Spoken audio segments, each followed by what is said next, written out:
Central Asia. 1221. A column of riders materializes out of the pre-dawn gray. There are tens of thousands of them. They have been moving almost continuously for 3 weeks. They have crossed 2 mountain ranges. They have forded rivers swollen with snowmelt. And by all conventional military logic, by every rule of war that generals in China, Persia, and Europe believe to be iron and immovable, they should be dead. An army of this size, moving this fast, requires an enormous supply chain. Grain wagons, cattle herds, fodder trains, water carriers. And behind all of that, roads, depots, administrators, and the slow, grinding machinery of imperial logistics. The Mongols had none of it. No supply wagons trailed behind them. No grain stores waited ahead. And yet they were not starving. They were not slowing down.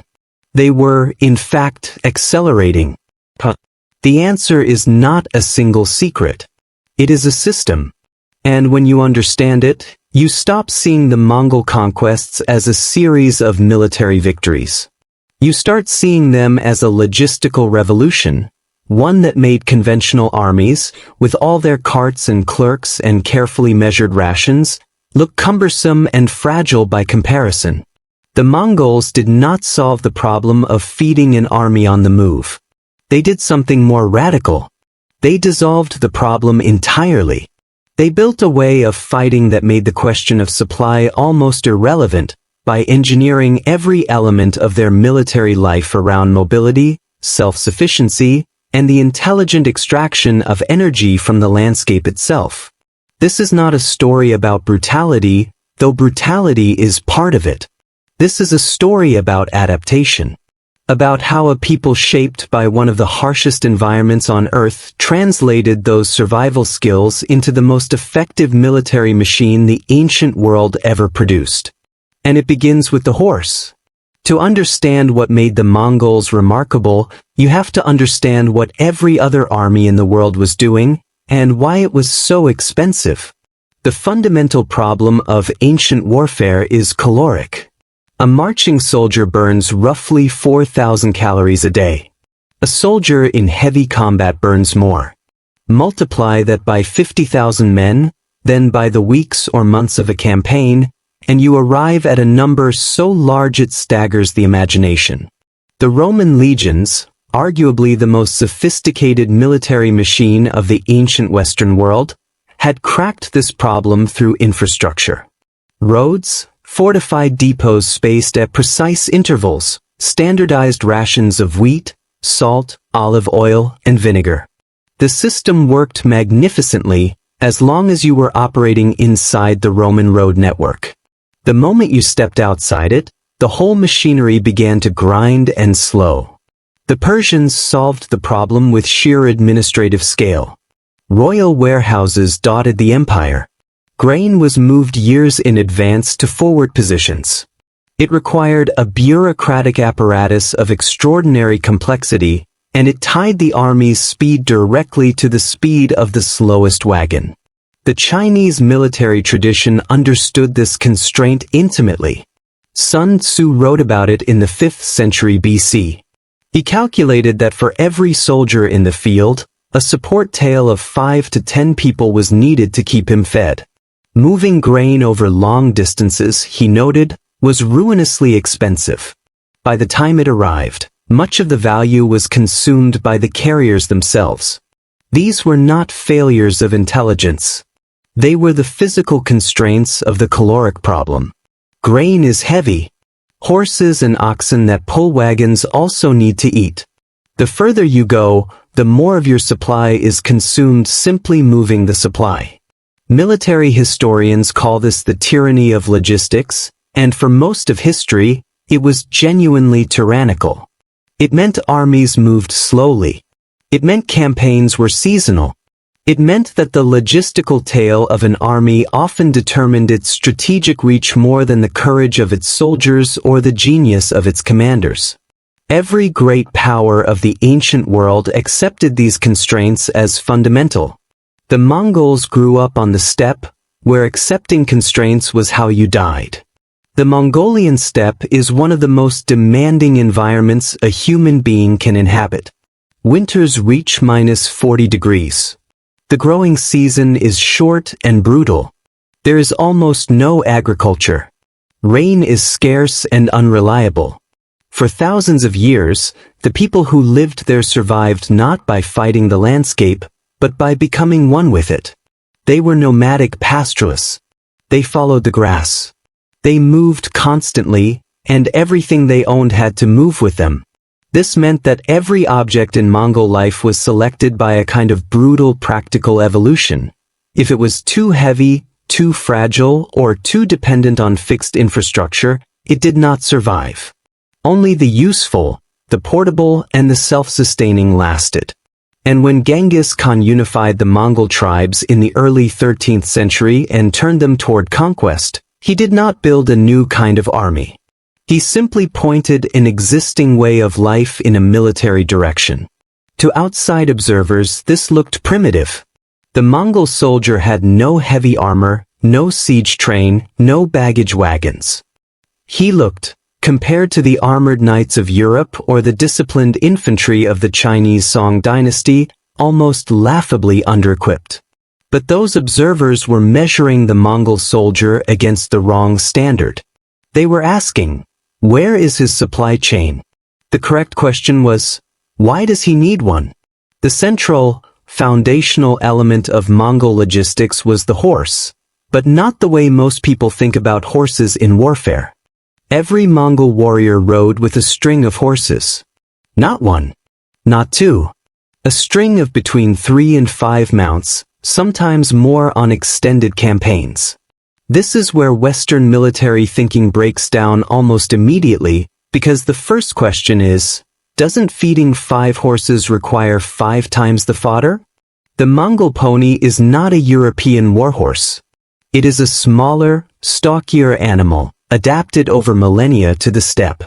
And crucially, it is a grazing animal capable of finding and digging out forage from beneath snow, a behavior called cratering, observed in Mongolian horses to this day. They did not need prepared feed. They needed grass, and the steppe had grass in quantities that dwarfed any supply wagon's capacity. The rider rotated between horses constantly, allowing each animal to recover while others worked. The result was a column that could cover distances European cavalry simply could not match. Historians estimate that Mongol armies on the march regularly covered 60 to 100 kilometers per day. European heavy cavalry, dependent on a single expensive warhorse that needed grain and rest, could manage perhaps a third of that. But the horse was more than transport. It was food. Mare's milk was a staple of the Mongol diet, and on campaign, warriors milked their mares regularly. The milk was often fermented into arag, a mildly alcoholic beverage with significant caloric density, or dried into a portable cheese called arul that could be stored for weeks. A warrior with access to mares did not need a grain supply. He had a mobile dairy moving with him. And in extremity, a horse could be slaughtered and eaten entirely. Nothing was wasted. The blood was drunk. The fat was rendered. The intestines were cleaned and filled with meat and cooked. A single horse provided enough calories to sustain several men for several days. There is a Mongol word, borts. It refers to meat, usually beef, mutton, or horse, that has been cut into very thin strips and dried in the freezing winter wind of the steppe. The result is something close to what we would call jerky, but taken much further. The strips are then ground into a fine powder. 1 kilogram of borts represents the nutritional equivalent of roughly 25 kilograms of fresh meat. A warrior could carry enough powdered borts in a small sack to sustain himself for weeks. Dissolved in hot water or simply eaten dry, it was calorie-dense, feather-light, and essentially indefinitely stable in cold conditions. This was not some military innovation devised by Genghis Khan's logistics officers. It was ancient steppe knowledge, developed over centuries of long winters when hunting was impossible and the herds were thin. Khan simply institutionalized it, ensuring that every warrior carried a standard supply before a campaign began. The psychological effect was significant. A Mongol warrior did not march toward the unknown hoping to find food. He carried a mathematical certainty of sustenance on his own body. His appetite was not a strategic vulnerability. It was managed quietly and completely before the campaign even began. The Mongols were not passive in their relationship to the landscape. They were extremely active foragers and hunters, and this was integrated into their military operations in a structured way. The Nurj, the Great Hunt, was one of the most important institutions in Mongol military culture. It was a large-scale encirclement hunt, practiced on the steppe as both food gathering and military training. Thousands of riders would spread across an enormous area and then systematically contract, driving game into a shrinking circle. The technique required exactly the same coordination, communication, and discipline as a military encirclement. Generals who had grown up doing Nurj had internalized the mechanics of large-scale tactical movement in a way that was almost impossible to replicate through drill alone. And on campaign, the Nurj was deployed literally. Outriders and advance units would sweep ahead of the main force, identifying herds of game, fishing rivers, and assessing what the local landscape could provide. This was intelligence gathering and foraging simultaneously. In conquered or surrendered territories, the Mongols extracted food through a sophisticated tribute system. Local administrators were typically kept in place but required to provide grain, livestock, and fodder at designated collection points. The infrastructure of the civilizations they conquered was rapidly turned to logistical use. This was cold-blooded in its efficiency. But it meant that as a Mongol army moved through settled agricultural territory, it was not consuming its own supplies. It was consuming the enemy's. Here is a concept that takes a moment to absorb. Moving fast is itself a form of logistics. A slow army, moving through a landscape, exhausts that landscape. It grazes the grass down to dirt, depletes the game, drinks the wells dry. It becomes a locust, consuming everything around it and then starving in the wasteland it has created. This is precisely what happened to many medieval European armies on crusade. They were so slow that they out-ate the land around them before they could reach their objective. The Mongols moved fast enough that the landscape could not become exhausted. By the time local game populations or water sources began to feel the pressure of the army's presence, the army was already 50 kilometers further on, and a fresh landscape lay before it. Speed also created strategic surprise that had a direct logistical dividend. Enemies who did not know the Mongols were coming had not removed or destroyed their supplies. A city besieged after a 3-month approach had time to burn its granaries, poison its wells, and retreat behind its walls. A city reached in 3 weeks, by an army that no one believed could travel that distance in that time, still had its storehouses full. Speed, in this sense, was a form of foraging. It opened supply sources that would otherwise have been closed.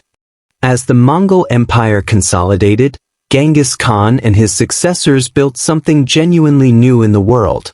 The Yam, a relay station system stretching across the entire empire. Stations were positioned roughly 25 to 40 kilometers apart, close enough that a fresh horse could be waiting before the previous one was exhausted. Riders could travel continuously, day and night, at extraordinary speed. Marco Polo described the system with barely concealed astonishment, noting that messages and goods could cross the empire in days that would take a merchant months. But the Yam was not merely a postal system. It was a military logistics network. Orders moved at the speed of a galloping horse. Intelligence arrived fresh. Units could be redirected in near real time by Mongol standards. Supplies of arrows, specialized equipment, and reinforcements could be prepositioned along campaign routes. This was arguably the world's first attempt at what modern militaries call operational logistics, the coordination of supply and movement at scale, in real time. And it worked well enough that the Mongol Empire administered territory stretching from Korea to Hungary with a speed and responsiveness that no other political entity in the medieval world could approach. In 1219, Genghis Khan turned his attention to the Khwarezmian Empire, a sophisticated Islamic civilization stretching across modern-day Iran, Uzbekistan, and Afghanistan, with a population of perhaps 5 million people and cities of extraordinary wealth and culture. Shah Muhammad II commanded a large, professional army. His empire was wealthy. His cities, Samarkand, Bokhara, Urgench, were heavily fortified.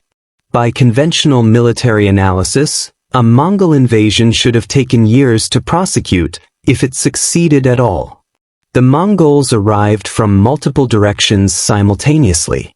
This was the Nurj at civilizational scale, an encirclement so large that the Shah's forces could not concentrate.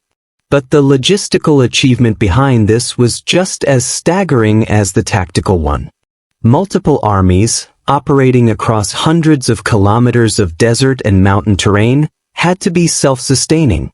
There was no central supply depot. There was no resupply fleet behind them. Each army carried its boards and dried provisions. Each moved with its horse strings grazing on desert scrub that would have been useless to any other military force.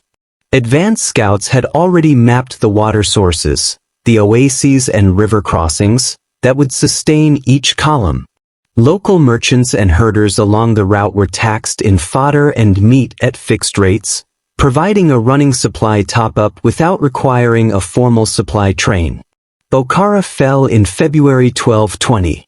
Samarkand fell in March. The Khwarezmian Empire, one of the most powerful in the Islamic world, essentially ceased to exist within 2 years. The speed was so absolute that its administrative system could not respond. The Shah fled west, then further west, and died on a small island in the Caspian Sea. A man who had commanded one of the great empires of the age, hunted to his end by an army that had crossed a continent to find him. The campaign succeeded because the Mongols could sustain themselves across distances and terrain that the Shah believed were impassable. He had gambled on geography as a defensive weapon. The Mongols had already solved geography.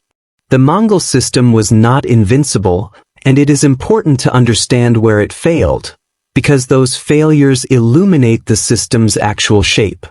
The system was built for the steppe and the arid interior of Asia. It assumed open ground, grass, and cold dry air. When those conditions disappeared, the system began to break down. In Southeast Asia, Kublai Khan's invasions of Vietnam and Java in the 1280s and 1290s were catastrophic. The jungle heat was devastating to Mongolian ponies not adapted to tropical conditions. Grass gave way to dense vegetation the horses couldn't efficiently graze. The Bort's system functioned poorly in humid conditions where meat spoiled rapidly rather than drying. And local diseases, dysentery, malaria, attacked armies that had no immunity and no medical infrastructure suited to tropical illness. The two attempted invasions of Japan, in 1274 and 1281, failed partly for environmental reasons too. Naval logistics were genuinely alien to the steppe tradition, and the Mongols had to rely on conscripted Korean and Chinese shipbuilders and sailors. The resulting fleet was not built for the open sea, and typhoons destroyed both invasion fleets. You cannot apply steppe grazing logistics to the Pacific Ocean. There were also limits in Europe. The invasion of Poland and Hungary in 1241 was militarily devastating. The Mongols shattered every European army they encountered and reached the Adriatic coast of Croatia. But then they stopped. Historians debate why, but among the contributing factors was a landscape increasingly ill-suited to the horse-string system. Western Europe's more fragmented terrain, wetter climate, and fewer open grazing grounds made sustaining the army more difficult the further west they went. The limits of the Mongol system were essentially ecological. It was a system optimized for specific conditions, and like all optimized systems, it performed brilliantly within those conditions and struggled outside them. There is a principle buried in the Mongol story that extends well beyond medieval warfare. Conventional military thinking of the ancient world treated logistics as a problem to be solved through accumulation: gather more grain, build more roads, hire more administrators. The Mongols solved it through elimination. They looked at every constraint that slowed an army down and asked, systematically, whether that constraint was genuinely necessary or whether it was simply inherited. Grain convoys? Eliminated, replaced by self-sufficient riders carrying caloric reserves on their own bodies and in their horse strings. Fixed supply depots? Eliminated, replaced by a system that extracted sustenance from the landscape in motion. Slow-moving infantry? Eliminated, every soldier was mounted, which meant the entire army moved at cavalry speed. This is a pattern recognizable in many contexts. The most effective systems are often not the ones with the most resources, but the ones that have most honestly identified which resources are genuinely necessary and which are simply conventional. Modern military logistics has, in some ways, come full circle to Mongol thinking. Not through horses, obviously, but through the principle of reducing the logistical tail. Special forces operating behind enemy lines carry their supply with them, move unpredictably, and live off the land and captured resources precisely because a supply convoy makes them visible and vulnerable. The parallel is not exact. But the underlying logic, that speed and self-sufficiency are themselves forms of protection, would have been immediately recognizable to any Mongol commander. The steppe is a harsh teacher. But it teaches clearly, everything you cannot carry with you is a weakness. And everything you can extract from the world around you is strength. So how did they do it? The Mongol army that moved through Central Asia without a supply chain was not defying the laws of logistics. It was operating by a completely different set of laws, ones written not in military manuals but in centuries of steppe survival. Every rider carried his own calories, compressed into lightweight powder. His horses grazed as they moved, providing dairy and, in need, meat. He rotated through his string of ponies, covering ground that would exhaust a single European warhorse in a fraction of the distance. He moved fast enough that the landscape ahead remained fresh and unexhausted. And the empire behind him had built a relay network that could push information, orders, and critical supplies across thousands of kilometers in days. This was not primitive. It was a system of extraordinary elegance, one built from the ground up for one specific purpose, refined by generations of people for whom getting the system wrong meant dying in a winter storm far from the next water source.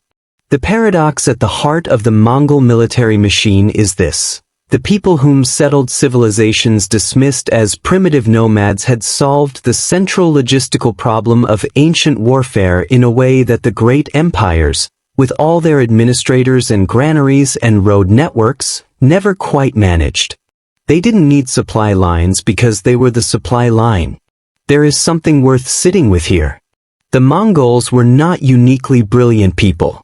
They did not have access to resources or technologies unavailable to other civilizations. What they had was a way of seeing the problem differently, shaped by a landscape that offered no margin for error and no tolerance for unnecessary weight. The great empires of the ancient world built their armies around the assumption of abundance. Enough grain, enough roads, enough administrators to manage the flow. The Mongols built their army around the assumption of scarcity, and paradoxically, that assumption made them more powerful than any army that assumed abundance. It raises a question worth thinking about. How many of the constraints we treat as fundamental are actually just inherited? How many of the things we carry, in war, in organizations, in our own lives, are we carrying simply because everyone before us carried them, without ever asking whether they were necessary? The step doesn't ask that question gently, but it does ask it clearly.